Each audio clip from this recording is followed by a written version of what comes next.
In the grim darkness of the 41st millennium, the concept of peace is a fiction, a lie told to the trillions of souls who toil and die in service to the Golden Throne. What passes for peace is merely order, and that order is a brittle, fragile thing, a thin crust of enforced discipline over a boiling magma of desperation and misery. Nowhere is this truer than on a hive world. Hive Primus, the capital hive of the planet Vesperia, was a perfect example of this fragile order. It was a mountain of metal and humanity, a single continent-spanning city that clawed its way from the polluted depths of the planet's crust to pierce the toxic clouds of its upper atmosphere. Its society was a perfect brutalist pyramid. At its apex were the spires, elegant needle-thin towers of glass and marble that rose above the smog where the noble houses lived, lives of unimaginable decadent luxury. Below them lay the vast grey expanse of the mid-hive, a crowded functional world of Habblocks manufactorums and the endless grinding machinery of the Imperium. And at its base, plunged in eternal darkness and choked by the recycled waste of the levels above, was the Underhive, a crushing anarchic labyrinth where billions were born, toiled and died without ever seeing the sky. This was the peace of Vesperia, a system of brutal grinding oppression held together by the iron fist of the enforcers and the blind, desperate faith of the masses. The apocalypse, when it came, would not be an invasion from the stars. It would be a simple cracking of this fragile, rotten foundation. The story of the Death Korps begins in shame. In the 40th millennium, the once proud and prosperous hive world of Krieg, ruled by an arrogant council of autocrats, declared its independence from the Imperium. As the rest of the galaxy burned in the fires of the Age of Apostasy, Krieg committed the ultimate sin. It turned its back on the Emperor. A civil war erupted, a brutal grinding conflict between the traitors and the one loyalist regiment left on the planet, led by the now legendary Colonel Jurten. Outnumbered and outgunned, Jurten made a terrible final choice. To deny the world to the heretics, he would destroy it. He unleashed the planet's own strategic nuclear arsenal upon itself. For 500 years, Krieg was consumed by a self-inflicted apocalypse, a civil war fought in the irradiated, toxic ruins of its own glorious past. When the Imperium finally returned, they found not a thriving world to be reconquered, but a blasted, poisoned hellscape, its surface perpetually shrouded in a toxic fog. The Loyalists had won, but their victory had cost them their world and their honor.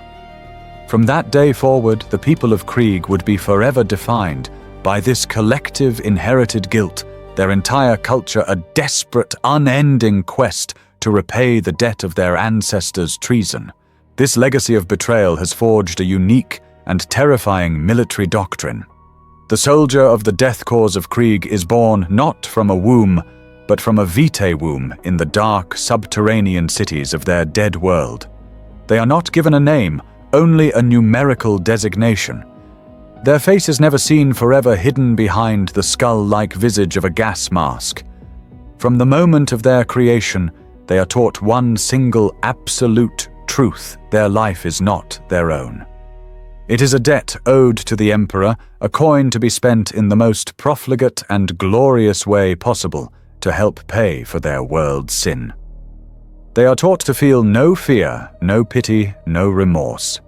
They are taught that the attrition of their own lives is a resource to be expended as readily as lasgun ammunition.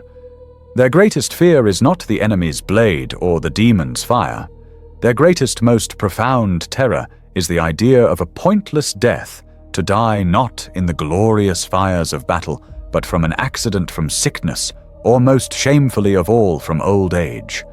To die without purpose is to fail in their penance, to be damned for eternity.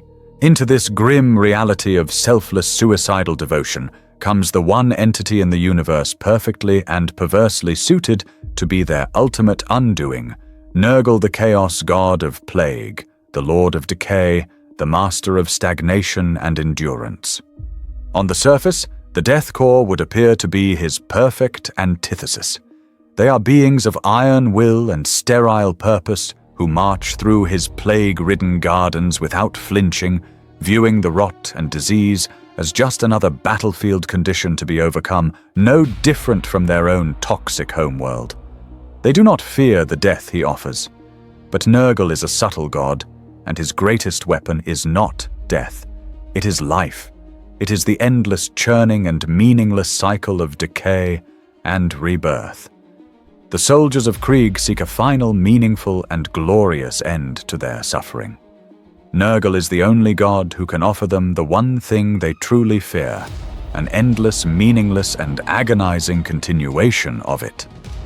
He is the one entity who can attack not their bodies, but the very meaning and purpose of their sacrifice, and in doing so offer them a new, more terrible form of salvation.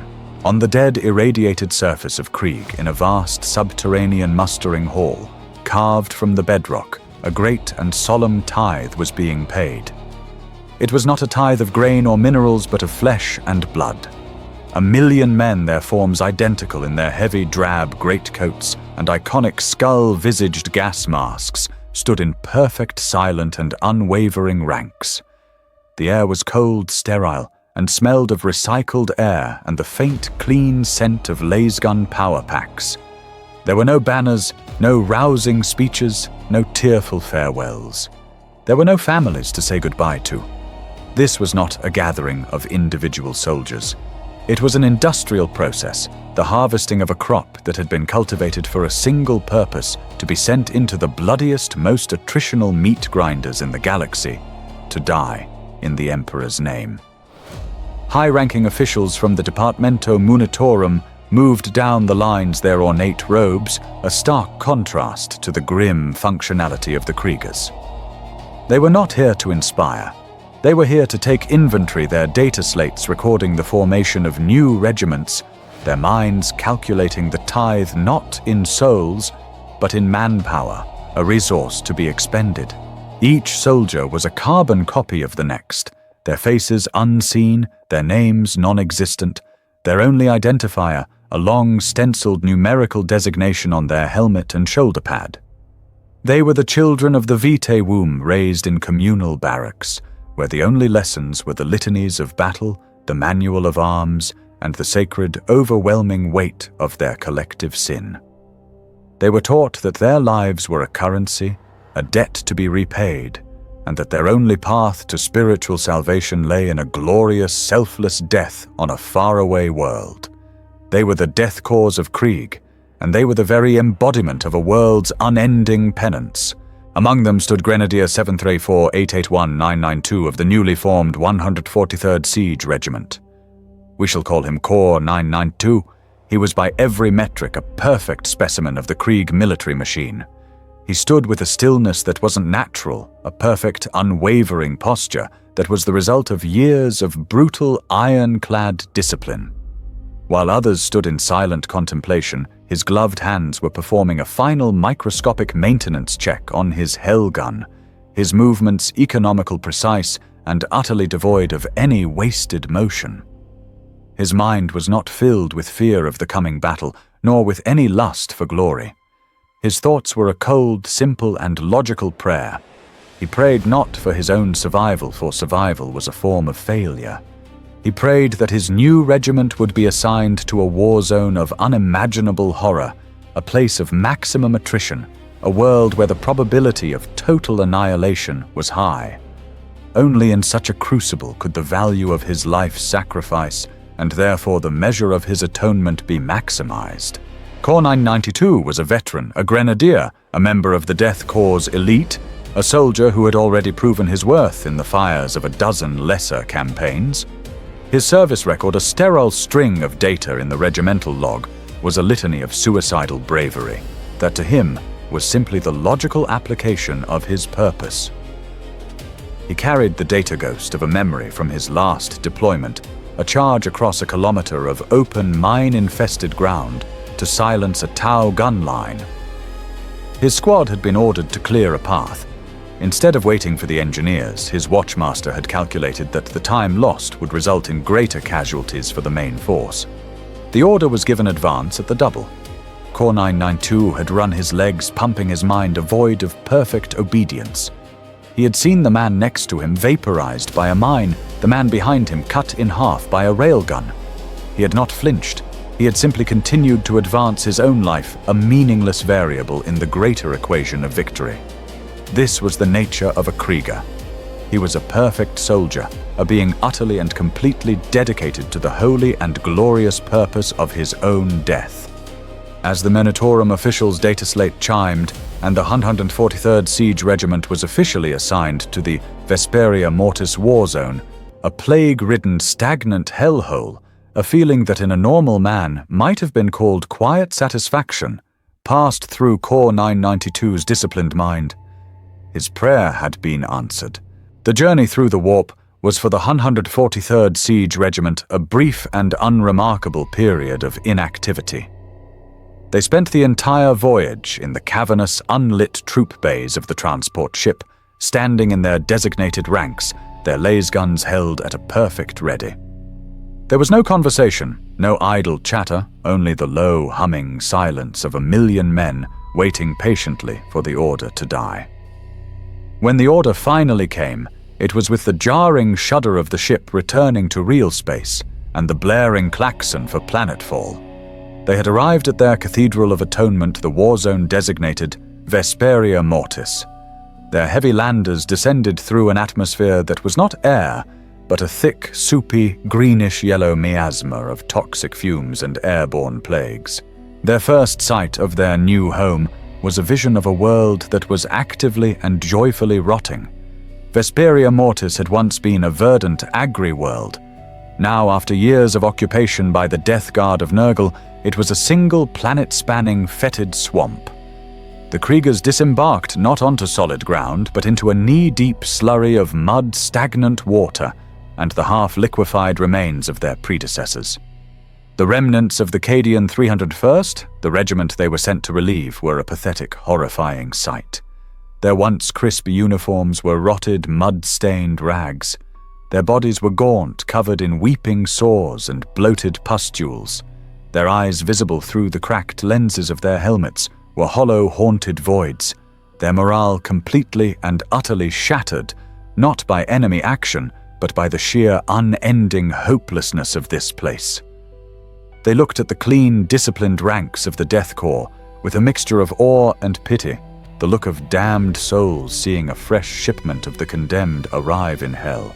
The environment of Vesperia Mortis was not just a battlefield. It was a weapon in itself, a perfect garden cultivated by the Lord of Decay.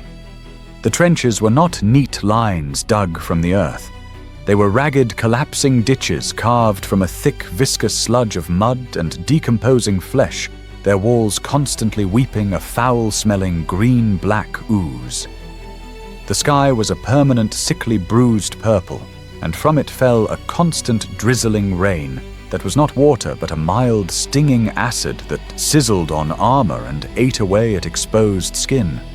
The air was so thick you could almost taste it, a cloying, sweet, sour stench of rot, of disease, of gangrene, and of a strange, unnatural fecundity.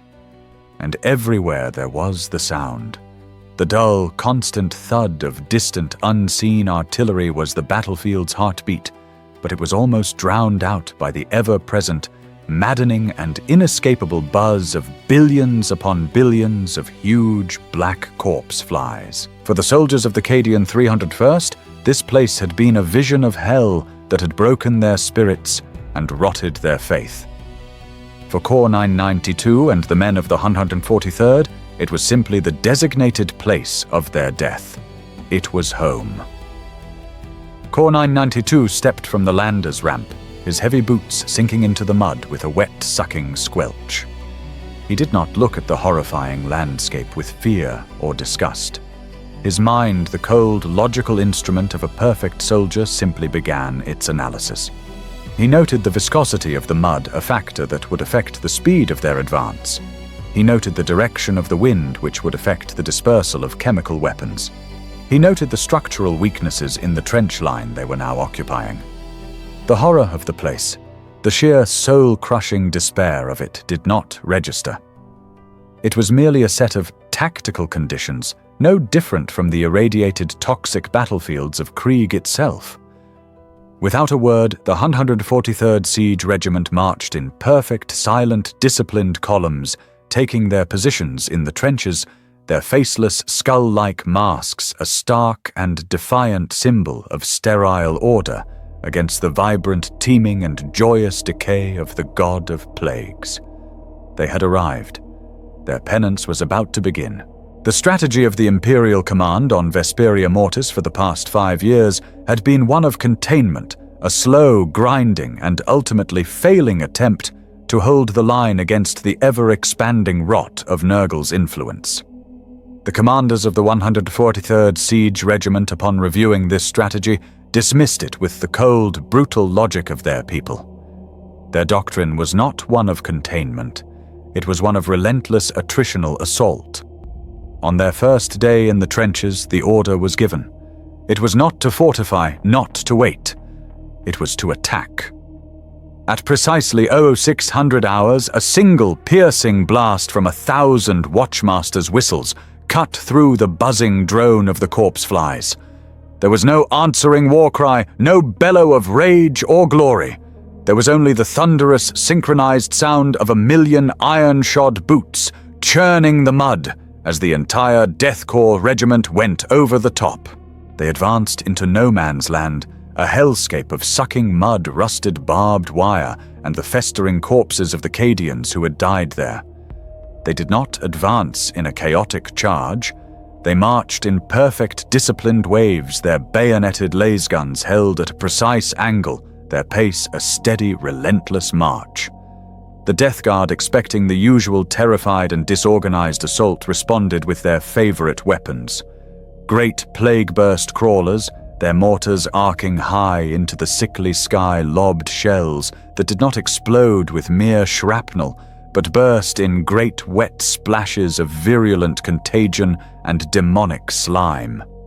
Thick rolling clouds of disease, so potent they could rot a man's lungs in his chest, were belched across the battlefield. This was the tactic that had broken the Cadians a wall of pure horror that sent men screaming in panicked, choking retreat. The Kriegers did not retreat. They did not even flinch.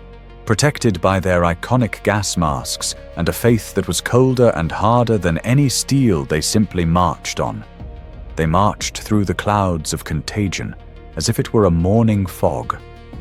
They marched as their comrades beside them were struck by the plague slime, their bodies convulsing and their flesh sloughing from their bones. The line did not waver. The soldiers behind simply stepped over the fresh, twitching corpses of the men who had been in front of them a second before, their pace and their formation utterly unbroken. From the rusted parapets of their own trenches, the plague marines of the Death Guard watched, a feeling of baffled, grudging respect rising in their bloated, corrupted hearts. They were used to the sounds of terror, the screams of the dying, the panicked prayers of broken men. The silence of the advancing Kriegers, the sheer implacable and inhuman indifference to their own horrific casualties, was more unnerving than any war cry.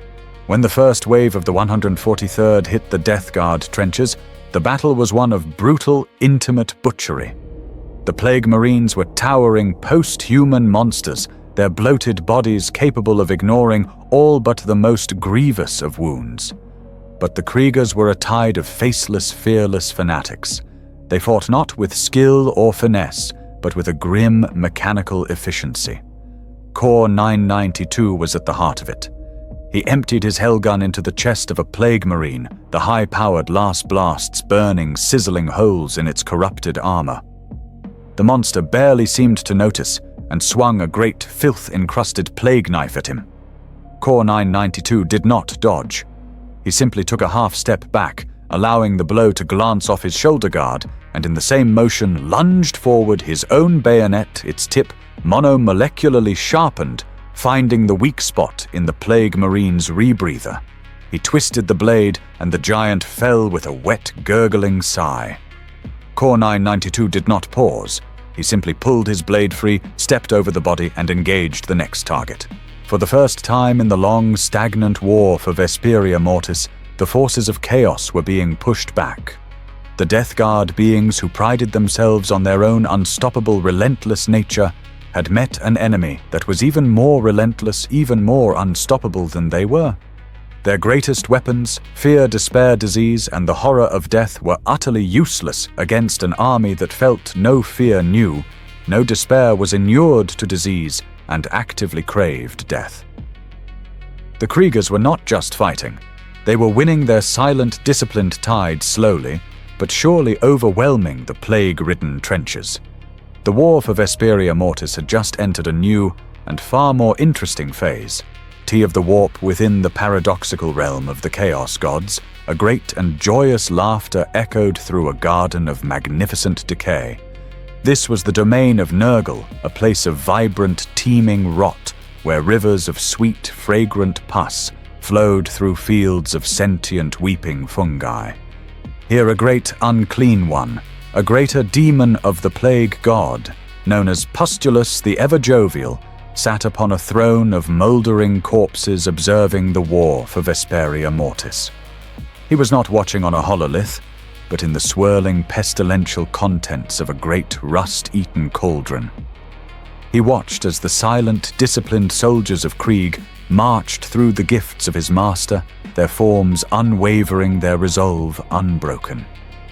He watched as his own superhuman plague marines, the chosen sons of Barbarus, were forced back by these grim mortal men. His lesser demon attendants, the chattering single-eyed plague-bearers, wrung their hands in consternation. "Grandfather's blessings are failing," one of them droned. "The corpse men do not fear, they do not despair." But Pustulus did not share their concern. He simply laughed, a deep, rolling, gut-shaking sound that caused diseased blossoms to bloom on the trees around him. Fear, he rumbled, his voice a wet, cheerful gurgle. "Despair, my children, you do not understand. We have been offering these little soldiers the wrong gifts." He dipped a great pus-covered ladle into his cauldron and stirred the image of the battle. He saw the Kriegers, their minds a fortress of discipline, their only desire a meaningful death.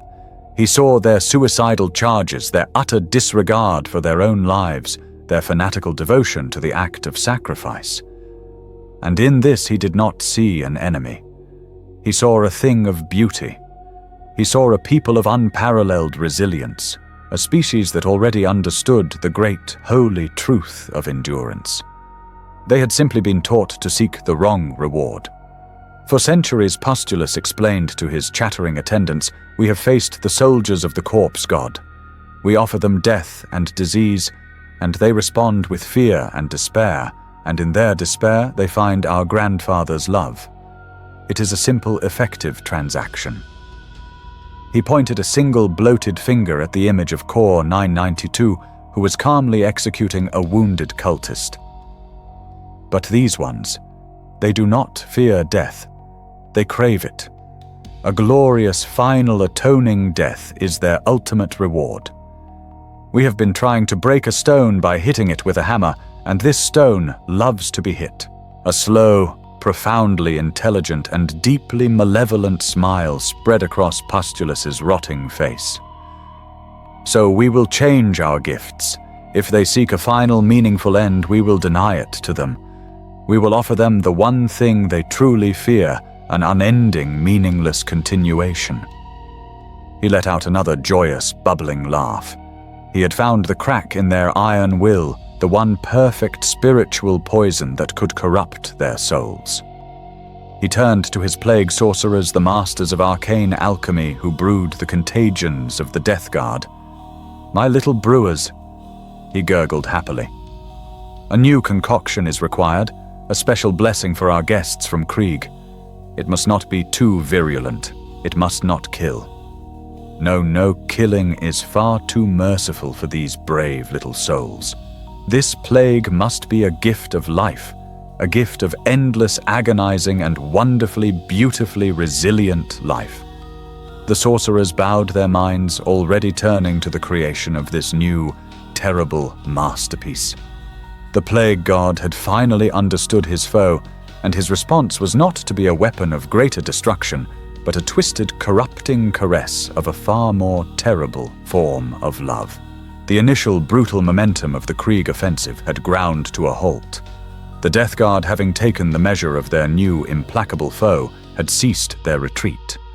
They dug in their bloated, resilient bodies, as stubborn and as unyielding as the plagued earth itself. The war for Vesperia Mortis, once a dynamic conflict of charge and countercharge, devolved into the one state that both armies were perfectly and horrifically suited for a war of pure grinding and absolute attrition. It became a conflict that was no longer measured in territory gained, but in lives spent, a currency that both sides possessed in seemingly infinite quantities and were more than willing to expend. The front line, a jagged, festering wound that stretched across the continent, did not move for months, then for years. Life for Corps 9922 and the 143rd Regiment became a monotonous, soul-crushing cycle of mud blood and the unending thunder of artillery. Their days were defined by the roar of their own basilisk and Medusa batteries firing a constant percussive barrage into the enemy lines, and the sickening wet thump, thump, thump of the Death Guard's plague-burst crawler mortars returning fire. The shells that landed in their trenches did not just explode with shrapnel. They burst in great wet clouds of corrosive gas and infectious slime, turning the already foul mud into an even more virulent, bubbling stew.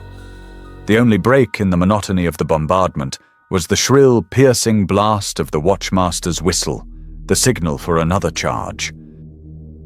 Fix bayonets over the top.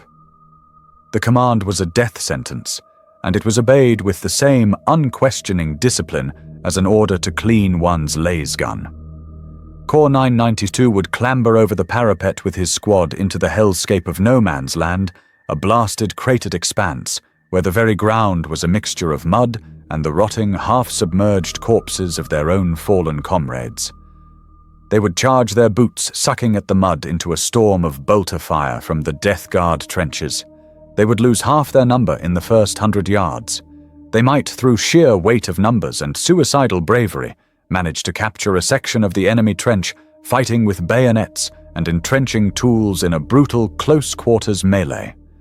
And then, after hours of horrific, desperate fighting, the order would come to fall back, and they would relinquish the very ground they had just paid for, with a mountain of their own dead. The next day, the Death Guard would launch a similarly futile assault on their lines. The landscape never changed. The front line never moved. The only thing that grew was the number of bodies sinking slowly into the mud. For any other regiment, this unending, pointless slaughter would have been a death blow to their morale. But the Death Korps of Krieg were forged for this. They had been born and raised on the doctrine that their lives were a resource to be spent, and this war was spending them at a prodigious rate.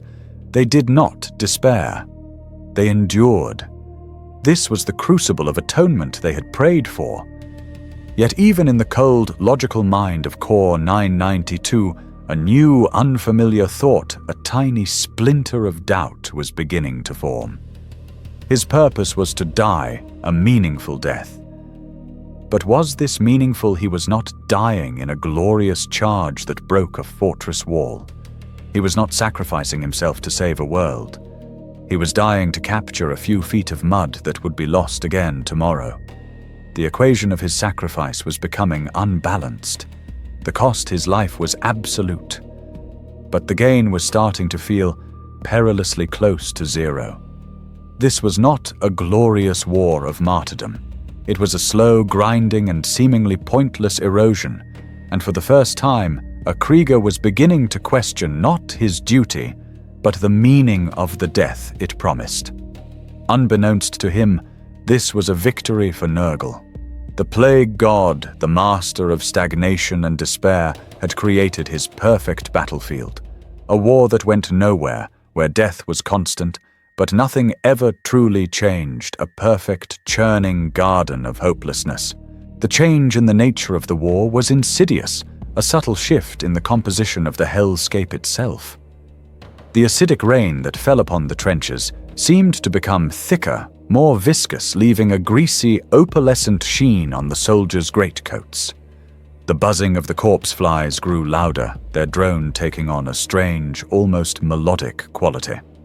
The Death Guard's artillery shells, which had once been filled with virulent but ultimately lethal contagions, now burst in clouds of a fine, almost invisible shimmering dust that settled everywhere, a silent, patient poison that seeped into the very air the Kriegers breathed.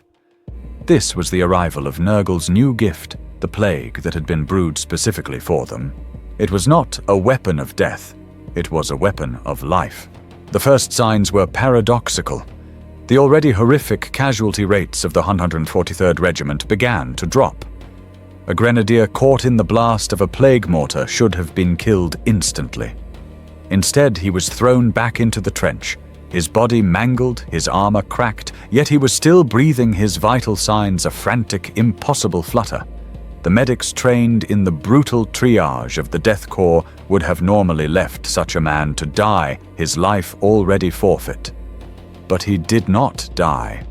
He continued to live, his wounds festering with an unnatural, vibrant rot, but his heart's stubbornly refusing to stop beating. This phenomenon spread throughout the regiment like a bizarre, unwelcome miracle. The death toll plummeted, but the casualty count skyrocketed. Then the true nature of the plague, the grandfather's kindness as the Death Guard called it, began to reveal itself. It began with a deep, gnawing, bone-deep ache, a pain that was beyond any simple wound, a systemic agony that felt as if one's very marrow was boiling.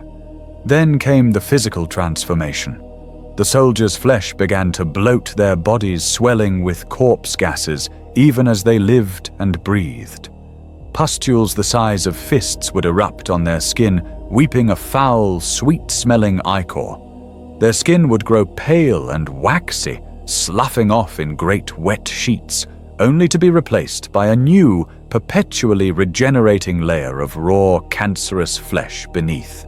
Their bodies had become self-sustaining gardens of decay, their own biology perverted into a perfect, horrifying cycle of rot and rebirth. They were in a state of constant, unimaginable, and absolute agony. But they did not die. The plague, in its infinite twisted generosity, would not let them. The regimental field hospitals became the epicenters of this new horror. They were no longer places where the wounded were patched up or given their last rites. They were houses of unending living torment. Corps 992, on a rotation back from the front line, walked through one such tent, and the sight was a direct assault on his disciplined, ordered mind. The cots were filled with men he had fought alongside, men he had seen charge headlong into machine gun fire without a flicker of fear. They were no longer soldiers. They were heaps of weeping, bloated and rotting flesh, their bodies twitching in endless, agonizing convulsions. And they were begging. Their voices, once the stoic, monotone chant of Krieg, were now a chorus of desperate, weeping pleas. "Kill me." One of them gurgled, his face a ruin of burst pustules, his eyes wide with a sanity-breaking terror. "For the Emperor's sake, grant me the mercy of death. I have earned my atonement. Let me die." Corps 992 stood frozen. His entire life, his entire philosophy was built on the sanctity of a meaningful sacrificial death. Death was the goal. Death was redemption. What he was witnessing was the denial of that redemption. These men, these brave soldiers of the Death Corps, were being denied their purpose.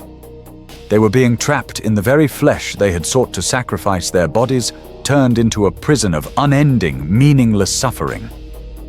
A medic, his face a grim, pale mask behind his own rebreather, approached one of the begging soldiers, his hand on his last pistol. But the commissar assigned to the hospital stopped him. No, the commissar's voice was a blade of ice. His life is the Emperor's to spend, not his to discard. He is a non-combatant, but he is still a living asset of the regiment. He will be kept alive until his usefulness is determined. The true insidious genius of Nurgle's plan was now laid bare. He had found the one thing the men of Krieg feared more than a pointless death, a pointless life. And he had gifted it to them in abundance. As Corps 992 walked out of the tent, the chorus of pleas for an end that would never come followed him a new and terrible note in the symphony of the war. A note of pure, absolute despair. The plague of endless life fundamentally broke the brutal, efficient calculus of Krieger warfare. For centuries, their battlefield doctrine had been a simple, savage arithmetic of attrition. Medics performed a swift, merciless triage. Those who could be patched up and returned to the fight in under 5 minutes were treated. Those whose wounds were too severe were given a final prayer and left to die for the Emperor. It was a system designed to maximize the regiment's combat effectiveness, viewing each soldier's life as a resource to be spent or discarded based on its immediate tactical value. But the new plague created a category of casualty for which their grim doctrine had no answer: the permanently wounded who could not die. The field hospitals, once transient places for the briefly wounded or the blessedly dying, now became permanent overflowing houses of pain, their wards swelling with soldiers who were too sick to fight, but were biologically forbidden from finding the solace of death. This was a profound psychological assault on the very soul of the regiment. The one single purpose of a Krieger's existence was to find a worthy sacrificial death in battle. They had been raised from the vitae womb to see their end not as a tragedy, but as a glorious transactional moment of atonement. To charge a machine gun nest and be cut down was a prayer answered.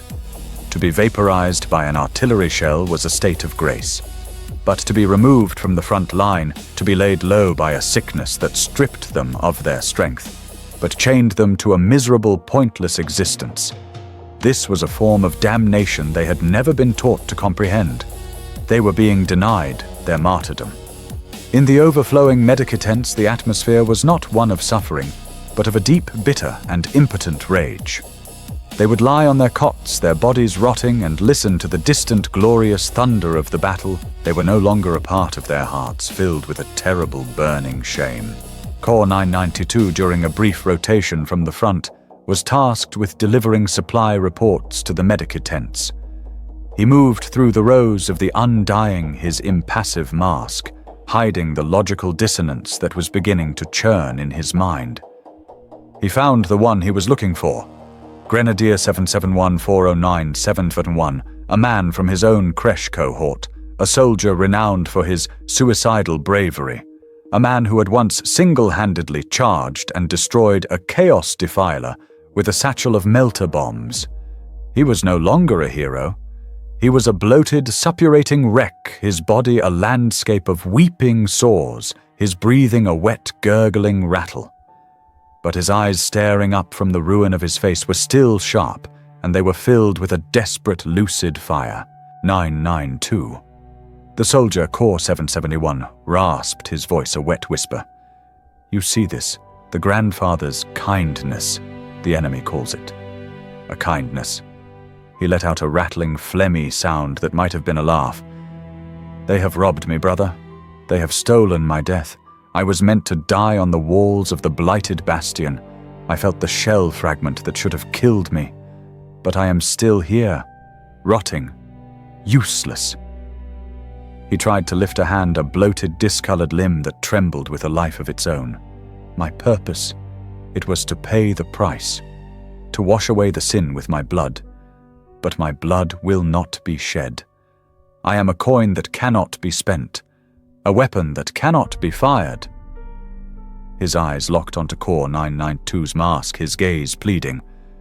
Grant me my atonement, brother. Your pistol. It would be a mercy, a holy act. Let me die as a soldier, not as a specimen. Corps 992 stood silent and motionless. He processed the request. The logic was sound. A dead Krieger, his duty done, was a success. A living, non-combatant Krieger was a logistical drain and a failure of purpose. Granting the request would be the most efficient course of action. But his own conditioning, the ironclad doctrine of his entire life, was absolute. A new order had come down from the regimental commissariat, a direct response to this new, terrible plague. The life of every soldier belongs to the Emperor, the order had stated. No life, however compromised, is to be willingly discarded. To seek an end to one's own suffering is an act of selfish dereliction. All assets will be preserved. To kill Korps 71 would not be an act of mercy. It would be an act of theft against the master of mankind. The regulations are clear. Korps 992 stated, his voice a flat, emotionless monotone. Your life is not yours to give nor mine to take. You will endure. He turned and walked away, the sound of his comrades' desperate gurgling sobs, a new and discordant note in the litany of his duty. He had obeyed the order, but the logic was beginning to fray. The enemy was not just killing them anymore. It was stealing the very meaning of their deaths, and in doing so it was beginning to steal their souls. The denial of a worthy death was a spiritual poison that began to spread through the 143rd Regiment. The undying in the medici tents were a constant grim reminder of their stolen purpose, and a subtle corrosive despair began to take root. This was a form of weakness that the regiment's attached commissar, a stern by-the-book officer named Caston, was trained to recognize and to purge. Commissar Caston was not a man of Krieg. He was a product of the Schola Progenium, his mind a fortress of orthodox imperial dogma. He saw the Kriegers' discipline and respected it, but he did not and could not comprehend the unique death-seeking nature of their faith. When he heard the pleas for death from the medici tents, he did not hear the cries of devout soldiers begging for their final atonement. He heard the whining of cowards' men broken by the enemy, shirking their sacred duty to endure. His response was as swift as it was predictable. He strode into the largest of the medici tents, his black greatcoat swirling his face, a mask of cold, righteous fury. The chorus of gurgled pleas and pained moans fell silent as he entered. His gaze fell upon a grenadier whose body was a bloated, suppurating ruin, but whose eyes were still clear. "Mercy, Commissar," the soldier rasped. "Grant me the Emperor's peace. Let my suffering end." Commissar Caston drew his bolt pistol, its polished surface gleaming in the dim lumen light. "Your suffering is a testament to your endurance." Soldier Caston's voice was a blade of ice. "Your life in any state belongs to the Emperor. To beg for its end is to attempt to steal from him. That is not the plea of a faithful soldier, it is the whine of a traitor." Before the wounded soldier could even register the words, Caston raised the pistol and fired. The explosive roar of the shot was deafening in the enclosed space, and the grenadier's head vanished in a spray of red mist. Caston holstered his pistol, his gaze sweeping over the other wounded soldiers. "Let this be a lesson," he declared. "Your duty is to serve. In life you serve on the front line. In this state you serve as a symbol of the resilience of the human spirit. Cowardice will not be tolerated. The next man who begs for death will receive it not as a mercy, but as a traitor's just reward." He believed his actions would restore discipline through fear, the standard time-tested method of the commissariat. He was catastrophically wrong. The Kriegers did not fear death. The other wounded soldiers on their cots did not look at their executed comrade with terror. They looked at his now still headless body with a profound, burning envy. He had been granted the very release they all so desperately craved. The commissar's act of brutal discipline had shattered the simple, beautiful calculus of the Krieger faith. The concept of death, once a single glorious point of light to strive for, was now fractured into a confusing, terrifying trinity. For the wounded and the dying, death had become a forbidden mercy, a sweet release that was now denied to them, its absence a form of eternal torment. For the healthy soldiers still fighting in the trenches, the idea of being executed by a commissar was a new and profound horror. A death in battle was atonement. A death at the hands of a commissar was a mark of shame, a bad death that would deny them their salvation, their sacrifice logged not as a heroic act, but as the purging of a coward. The fear of dying a pointless death was now compounded by the fear of dying a shameful one. Korps 992, hearing of the execution, processed this new complex data. His simple linear path to redemption, a life of service leading to a death in battle, was now a confusing, horrifying maze. He now had to fear not just the enemy's weapons, but the judgment of his own commanders. He had to crave the death that would grant him absolution, while simultaneously fearing the death that would condemn him. The Commissar, in his rigid, dogmatic attempt to enforce order, had inadvertently become Nurgle's greatest asset. He had taken the one pure concept that gave the Death Corps their strength, the sanctity of a sacrificial death, and had made it confusing, contradictory, and terrifying. He had corrupted not their bodies, but the very meaning of their souls' great and only purpose.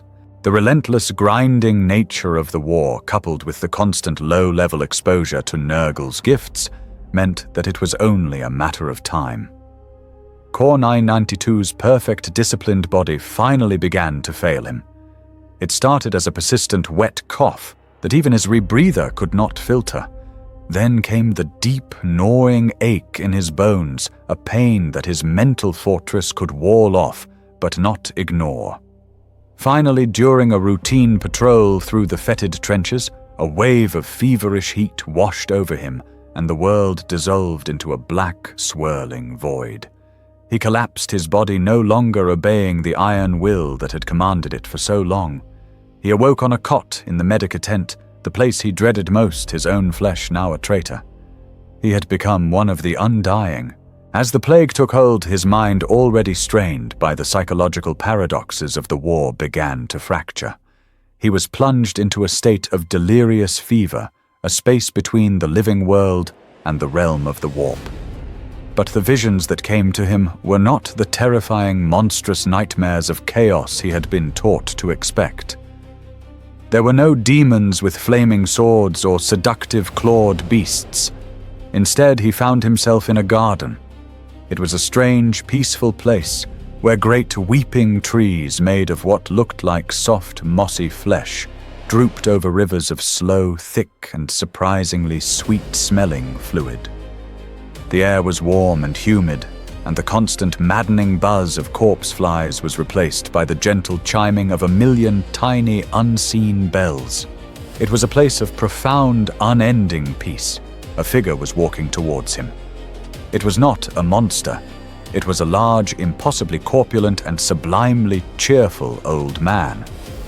He had a great, tangled, grey beard skin that was creased with 1,000 kindly wrinkles and a booming, infectious laugh that seemed to shake the very leaves on the trees. He radiated an aura of simple paternal warmth and contentment. This was the vision that the grandfather of plagues chose for the tired, broken soldiers of Krieg. "Oh, my poor, tired little soldier," the old man's voice was a deep, gentle rumble, a sound of pure, unconditional love. "You have endured so much. You carry such a heavy, heavy burden on your shoulders. You are so strong, so resilient." Corps 992, in his delirium, felt a strange, unfamiliar sensation. It was the feeling of being praised, of being seen. The old man sat beside him on a log that was actually the spine of some great fallen beast. "They have taught you that your pain is a trial." The grandfather whispered, his voice a soothing lullaby. "They have taught you that your suffering is a currency to be spent. They have taught you to fight, to endure, to master. But that is a struggle without end, my child. You cannot defeat pain, for pain is a part of life. You cannot defeat decay, for decay is a part of life. To fight them is to fight life itself. It is a war you can never win." The old man reached out a great bloated hand and placed it on Corps 992's forehead. A wave of cool, soothing relief washed through him, pushing back the fire of the fever. "You seek a final, glorious death. An end to it all. But why is there not a quiet beauty in the flower that slowly wilts and falls back to the earth? Is there not a profound strength in the ancient tree that stands for 1,000 years, even as it rots from within? True glory is not found in a fleeting, violent end. It is found in the endless, patient, and unwavering act of endurance. Core 992's mind, the mind that had been forged in the iron doctrines of Krieg, was reeling. The words were heresy, a direct contradiction of everything he had ever been taught. But they were also beautiful. They were a promise of peace. This pain you feel, this rot in your flesh. It is not a curse, the grandfather crooned. It is my gift to you. It is the gift of life in all its messy, chaotic, and wonderful fecundity. It is the gift of resilience. You do not have to fight it. You can accept it. Let it become a part of you. In that acceptance, the pain will not vanish, but it will cease to matter. You will be free from the struggle. You can simply be and endure forever. The vision began to fade, and Core 992 was left in the darkness of the Medici tent, his body a screaming symphony of agony. But in his mind, the seed of a new, terrible, and incredibly seductive idea had been planted. There was another path. A path not of atonement through a final glorious death, but of salvation through a quiet, eternal surrender. The spiritual poison once introduced did not take root in the common soldier first. It found its purchase in the soul of a leader. Watchmaster Valchek had been for all his life the platonic ideal of a Krieg officer. His discipline was legendary, his courage absolute, his service record a flawless litany of duty and sacrifice. He had led 100 suicidal charges and had never once taken a backward step. But the war for Vesperia Mortis was a different kind of crucible, one that tested not courage, but meaning.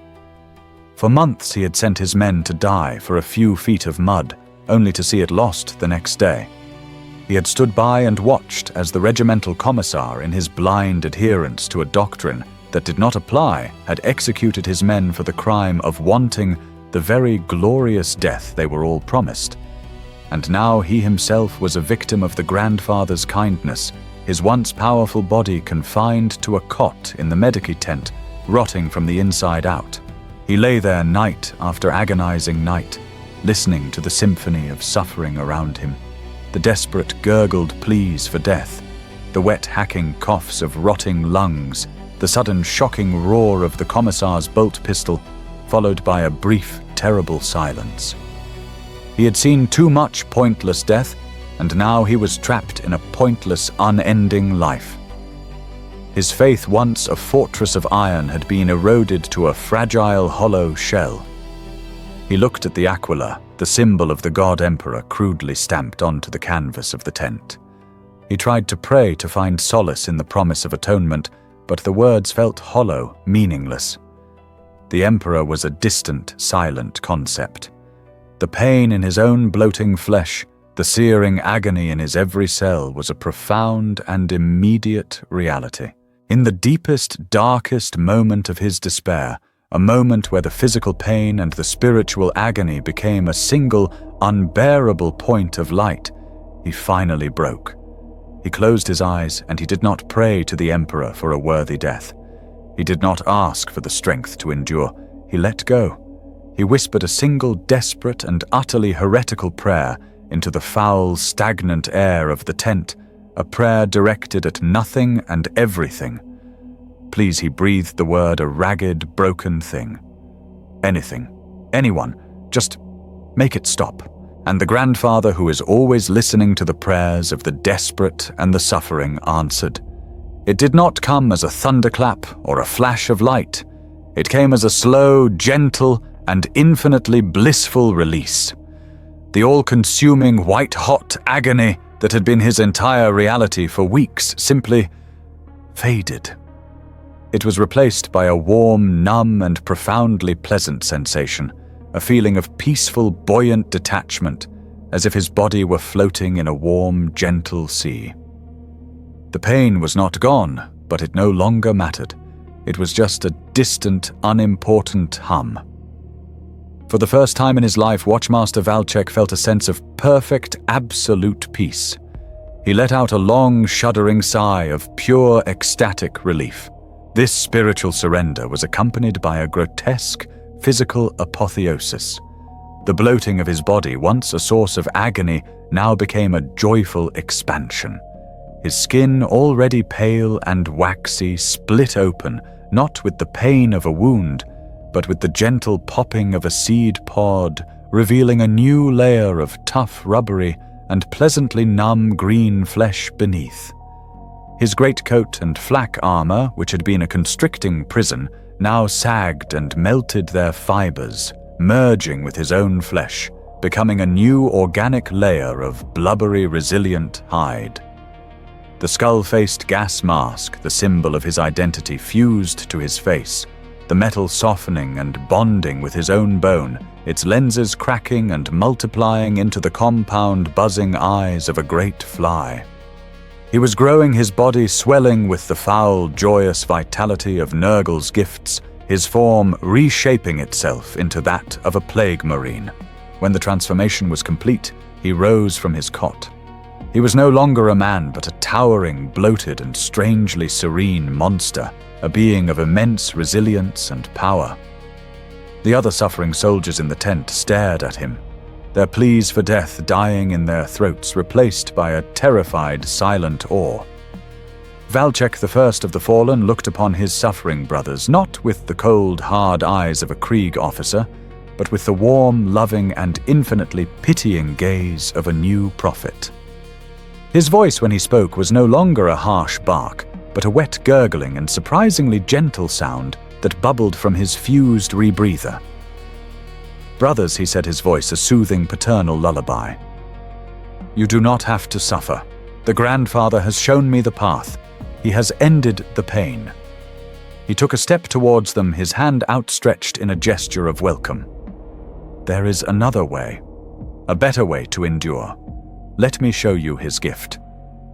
The first apostle of Nurgle had begun his sermon, and in the house of the Undying, his congregation was ready to listen. The transformation of Watchmaster Valchek was not an isolated event. It was the first crack in a dam that was about to burst. The Medici tent, once a house of hopeless suffering, became his church, and the Undying were his first congregation.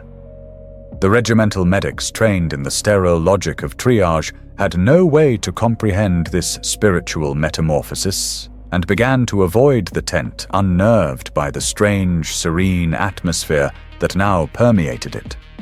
The commissar, his authority built on the fear of a shameful death, found his power utterly void in a place where men no longer feared death, but instead were being offered a blissful new form of life.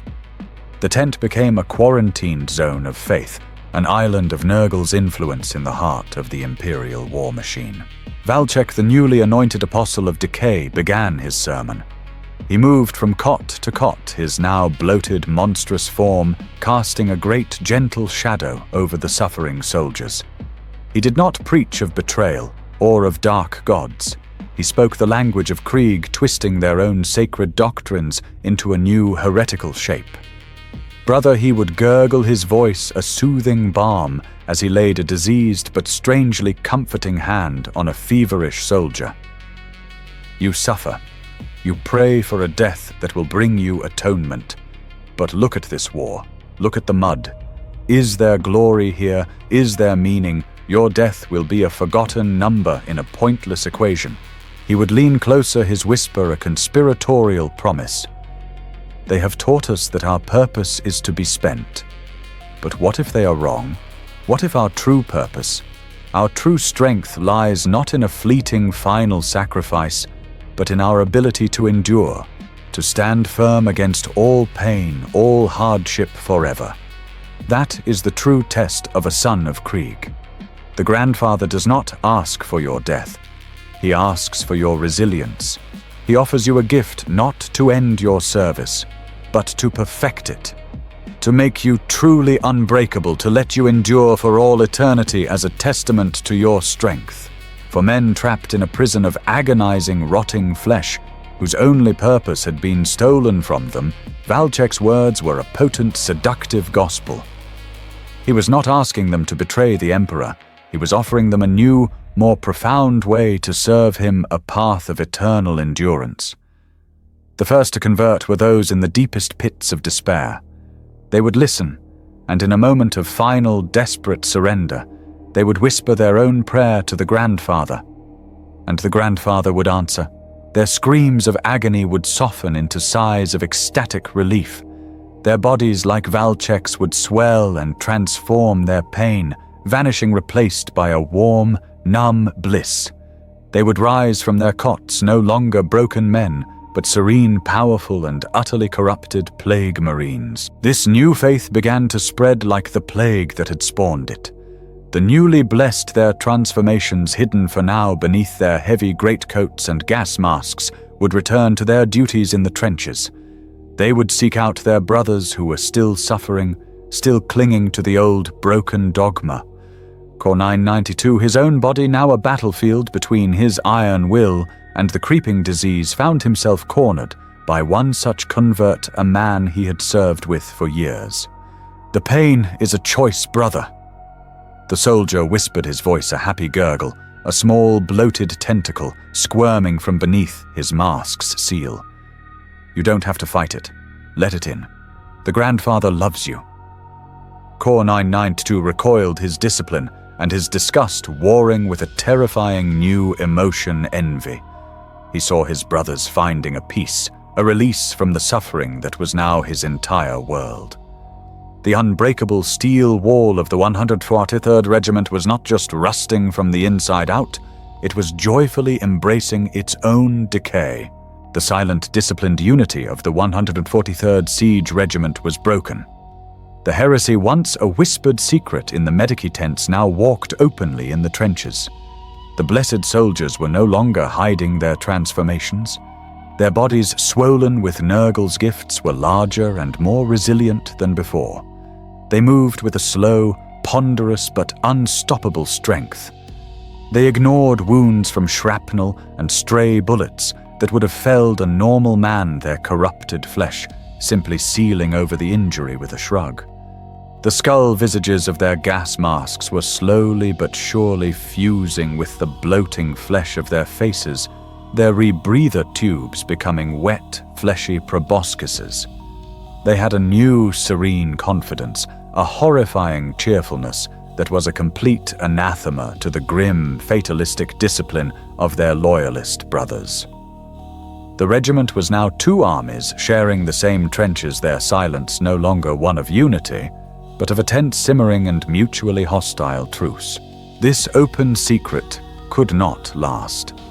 Commissar Carsten, whose dogmatic worldview had no room for such nuance, finally uncovered the true, horrifying extent of the corruption. Acting on a tip from a terrified loyalist officer, he led a raid on the primary medici facility. He did not find a hospital. He found a temple. The tent had been transformed into a grotesque cathedral of filth. The walls were covered in spiraling, three-lobed runes painted in excrement and pus. Strange fleshy fungi pulsed with a soft green light from the corners, and the air was thick with a new, sweet and cloying incense. In the center, standing over a cot where a soldier was undergoing the final blissful throes of his transformation, was the towering, monstrous form of the former Watchmaster Valchek. Carsten looked upon this scene, and his mind for a single fleeting second was paralyzed by the sheer blasphemous horror of it all. Then his training took over. His horror was instantly replaced by a pure, cold, and absolute righteous fury. Heresy, his voice amplified by his voxmeter, was a roar of pure, distilled hatred. By the Emperor's divine will, this filth will be purged. He raised his bolt pistol and fired the shells, striking Valchek in the chest and exploding with a wet, unsatisfying squelch against his blubbery, resilient hide. The Plague Marine barely flinched.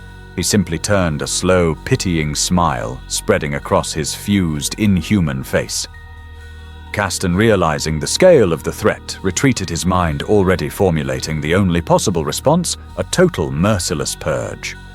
He gathered the officers and soldiers he knew were still unswervingly loyal, a group that was becoming smaller by the hour.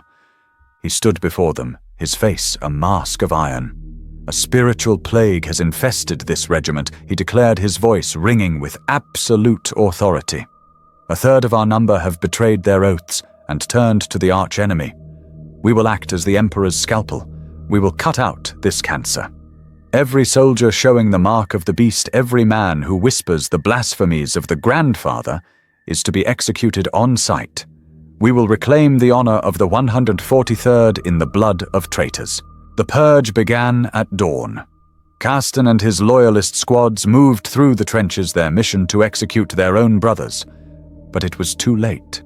The heresy was not a small, isolated cult. It was a deeply rooted and widespread faith. When Castan's first kill squad entered a trench section controlled by the Blessed, they were not met by cowering, shame-faced heretics. They were met by a line of newly formed Plague Marines who stood their ground not with fear, but with a strange paternal disappointment. The standoff was a surreal tableau of the regiment's broken soul. On one side stood the loyalists, their greatcoats clean, their laser guns held in perfect, disciplined formation, their minds a fortress of duty and atonement.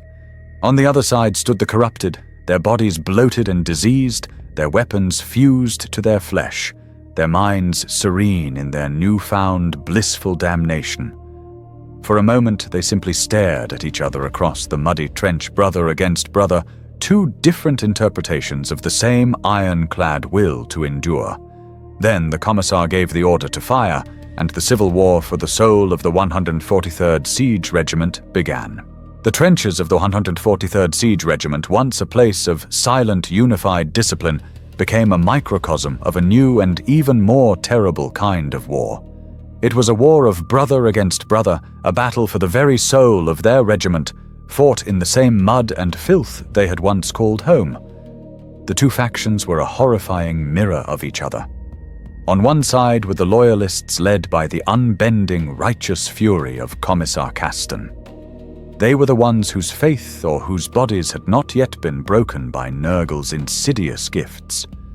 They fought with a new and terrible emotion, a cold, bitter desperation. Their entire worldview had been shattered. They were not just fighting heretics, they were fighting their own fallen comrades, a betrayal so profound it shook the very foundations of their indoctrinated souls. On the other side were the corrupted, the self-proclaimed jovial host, led by the serene, monstrous form of the former Watchmaster Valchek. They were no longer soldiers. They were apostles of a new, loving, and utterly foul God. They did not fight with anger or hatred. They fought with a slow, relentless, and unnervingly cheerful purpose. They saw the battle not as a tragedy, but as an act of compassionate conversion, an opportunity to bless their misguided, suffering brothers with the Grandfather's gift of painless, eternal endurance. Their gurgling laughter and soothing paternal whispers echoed through the trenches, a sound far more terrifying than any war cry. Commissar Castan, seeing the heresy spreading like a plague, knew that his position was untenable. His loyalist forces were dwindling, some falling in battle, others quietly succumbing to the ever-present disease and the whispers of the fallen. He made the only decision a man of his conviction could make. He would not allow his command to rot away in a defensive battle. He would lead them in one final glorious charge, a suicidal act of defiance that would in his eyes be a final pure act of atonement. He gathered his remaining loyalists, their faces grim behind their skull masks. "Brothers of Krieg," he roared, his voice a blade of pure fanatical steel. "We have been betrayed. Our own comrades have fallen to the great enemy. We will show them the meaning of true loyalty. We will show them the beauty of a true death in the Emperor's name, for the honor of the 143rd, for the Emperor, charge!" With a final unified and desperate cry, the loyalists went over the top, not into no man's land, but into the adjacent trench sections held by their former brothers. The battle that followed was a horrific, intimate, and deeply personal slaughter. A loyalist Krieger drove his bayonet deep into the bloated stomach of a plague marine he had shared rations with for years. The blade was enveloped in the thick, rubbery flesh, and the plague marine simply chuckled a wet, gurgling sound. There, brother," the monster whispered, patting the loyalist on the shoulder with a massive, diseased hand. "Let the Grandfathers love in. The pain will end. It then crushed the Loyalist's helmet and skull with a single gentle squeeze. Core 992 was at the heart of the charge, his body a screaming agony of disease, his mind a fortress of cold, disciplined fury. He fought with the perfect mechanical efficiency of his training, his hellgun firing in precise, controlled bursts. He killed 2 of the less transformed traitors, their bodies falling with a wet slap in the mud. But the plague was taking its toll. His movements were becoming sluggish, his aim less certain. He watched as his Loyalist brothers were overwhelmed. They were fighting with the desperate fury of dying men, but the corrupted were fighting with the serene, unstoppable resilience of the truly damned. The Loyalists' glorious deaths were just another messy, pointless tragedy in the mud, their sacrifices met not with a worthy victory, but with the pitying, gurgling laughter of their monstrously transformed kin. The charge collapsed when its leader fell.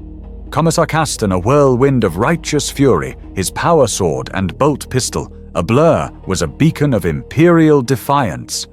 He cut down several of the corrupted, his hatred a palpable force, but he was eventually cornered by the immense, serene form of the former Watchmaster Valchek himself.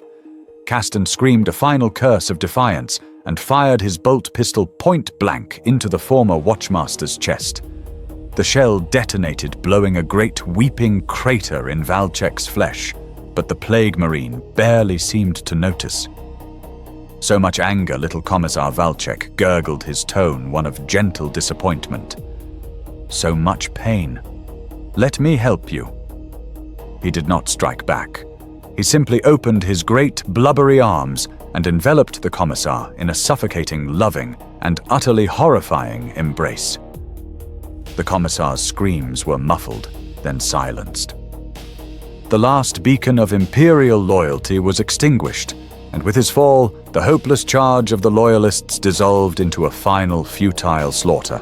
The Loyalist charge had broken and dissolved into a final futile massacre. Core 992 was one of the last still standing, a lone, defiant figure in a trench that had become a slaughterhouse of his own comrades. His hellgun was empty, its power pack drained. His body was a screaming symphony of agony, the plague that had been slowly consuming him, now raging with a feverish, fiery intensity. He leaned heavily on his entrenching tool, its sharpened edge his only remaining weapon, as he faced the serene, gurgling tide of his former brothers. They did not charge him. The newly formed Plague Marines, led by the immense paternal form of the former Watchmaster Valchek, simply surrounded him, their movements slow and deliberate, their fused fly-like eyes holding not malice, but a strange and unnerving pity. Brother 992. Valchek's voice gurgled a sound that was now strangely soothing. The last one, the most stubborn, the most resilient. I always knew you were the strongest of us. He took a slow, squelching step closer. The other Plague Marines stood motionless, a silent, bloated chorus to their new prophet's sermon. Look at you. Valchek continued, gesturing with a massive, diseased hand at the carnage around them. Still fighting, still enduring. But what are you fighting for now? A glorious death. Look at your Commissar. He pointed to the spot where Caston had been engulfed now, just a twitching, corrupted mound of flesh and black armor being slowly absorbed into Valchek's own body. He died for his honor. A loud, angry, and pointless end. Did his death bring him atonement, or did it just feed the mud? Your purpose, the purpose they drilled into us from birth, is a lie. Core 992 gripped his entrenching tool, his knuckles white, his mind a whirlwind of pain and confusion. His entire existence had been built on a single simple truth, his life for the Emperor. But the Emperor was silent. The Commissar was dead. And the pain in his own body was the only real thing left in the universe. We were born in the cold, dark earth of Krieg, you and I. Valchek's voice was a gentle, hypnotic lullaby. We were taught that our strength, our will to endure, was our greatest virtue. And it is. But they lied to us about its purpose. They told us to use our infinite capacity for endurance to achieve a single fleeting moment of death. Think of the waste, brother. The sheer illogical waste of it all.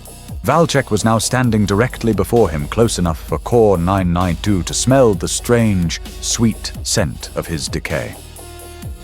The grandfather. He showed me the true path.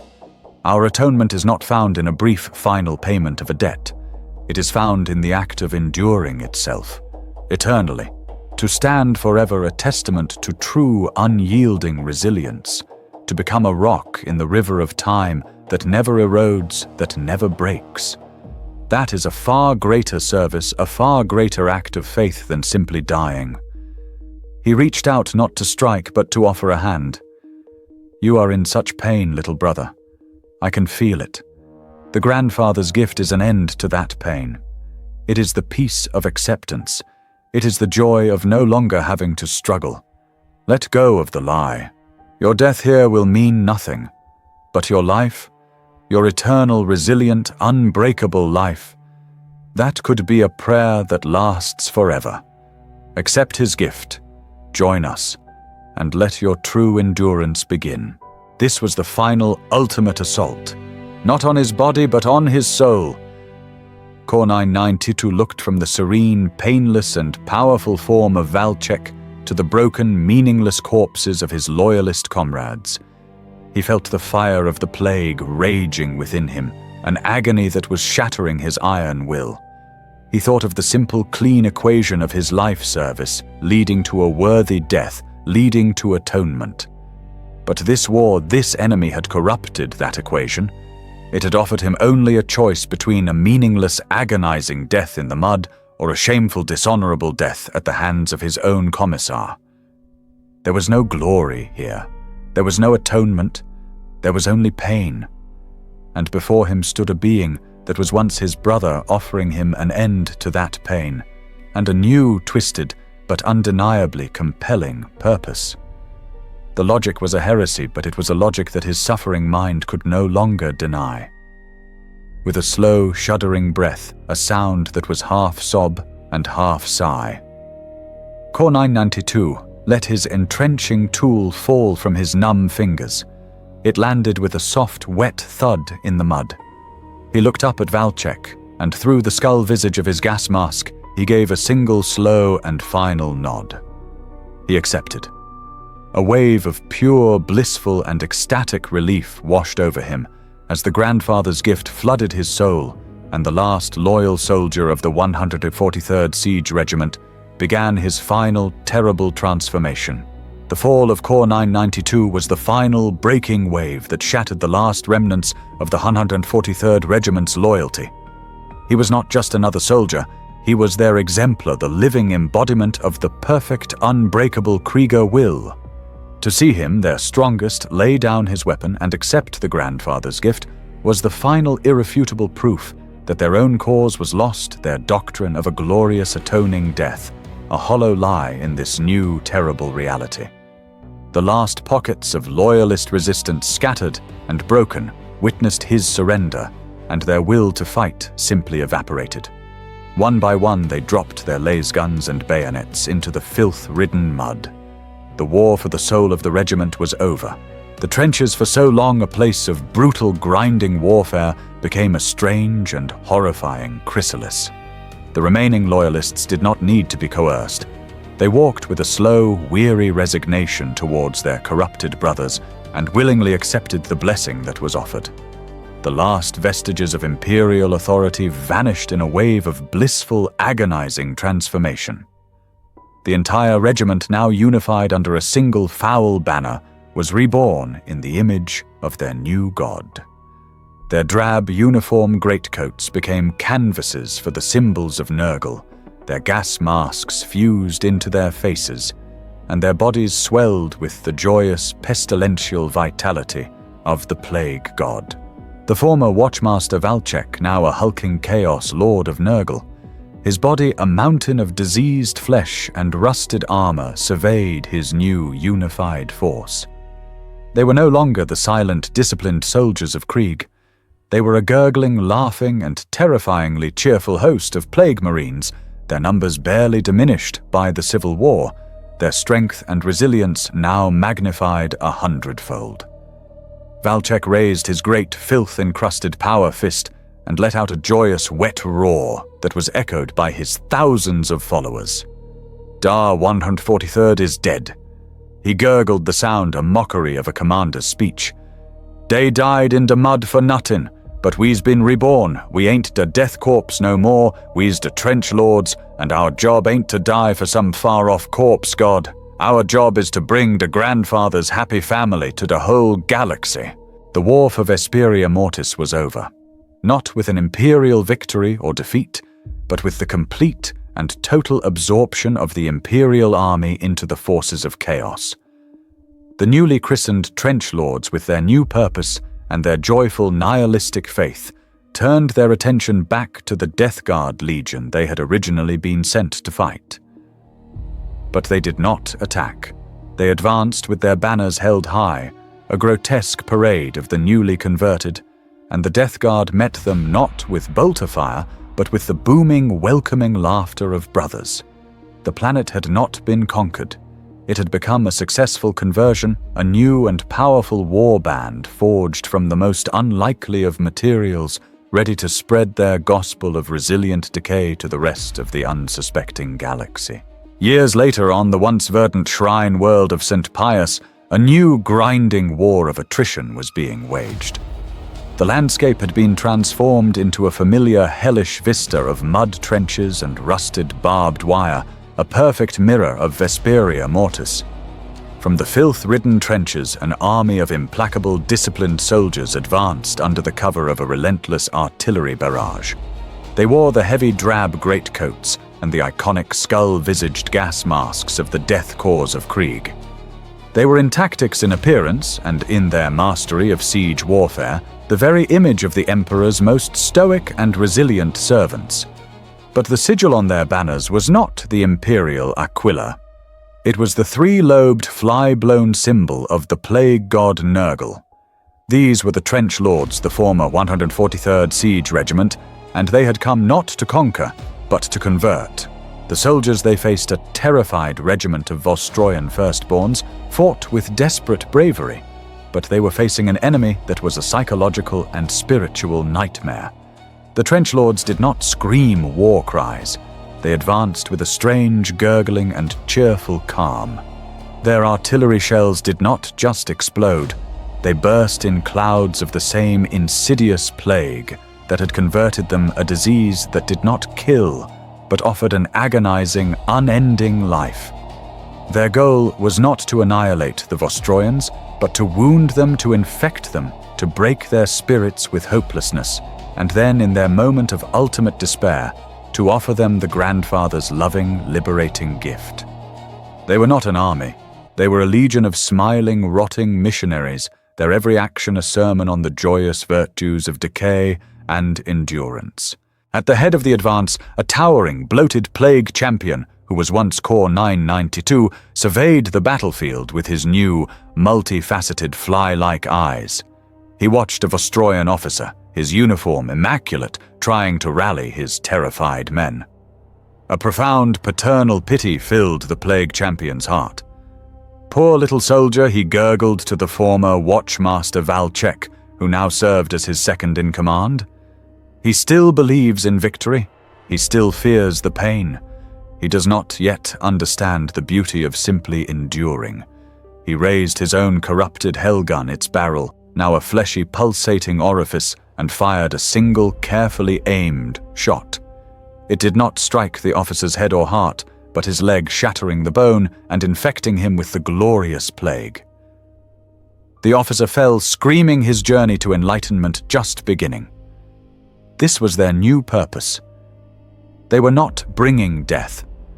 They were bringing the promise of a life without the fear of it, a life where pain no longer mattered. They were bringing salvation. This was the ultimate, perfect, and most terrible victory of Nurgle. He had not broken the will of the Death Korps of Krieg, he had hijacked it. He had looked upon the most resilient, most disciplined, and most purposeful soldiers in the galaxy, and had seen not an obstacle but a perfect, untapped resource. He had taken their greatest strength, their absolute fanatical willingness to endure any hardship, any agony for a greater cause, and he had simply and beautifully corrupted the cause itself. He had not needed to teach them to endure, he had only needed to teach them to love it. The final damning irony of their existence was absolute. The soldiers of Krieg who had been born and raised to seek a single meaningful death as a final act of atonement for the sins of their ancestors had been blessed with a meaningless, unending life. They were now immortal, their bodies constantly rotting and regenerating, their service eternal. And the greatest horror of all was not their monstrous transformation, but their state of mind. They were not suffering. They were not damned souls trapped in a living hell. They were for the first time in their entire existence truly and purely happy. They had found a new, simpler, and far more joyous purpose than the grim transactional faith of their past. They were now the cheerful, loving apostles of the grandfather of plagues, and their new eternal mission was to share the wonderful gift of their own damnation with the rest of the suffering, unenlightened galaxy. Their quest for a meaningful death had ended in a joyous, meaningless eternity, and to them, it was a paradise without end.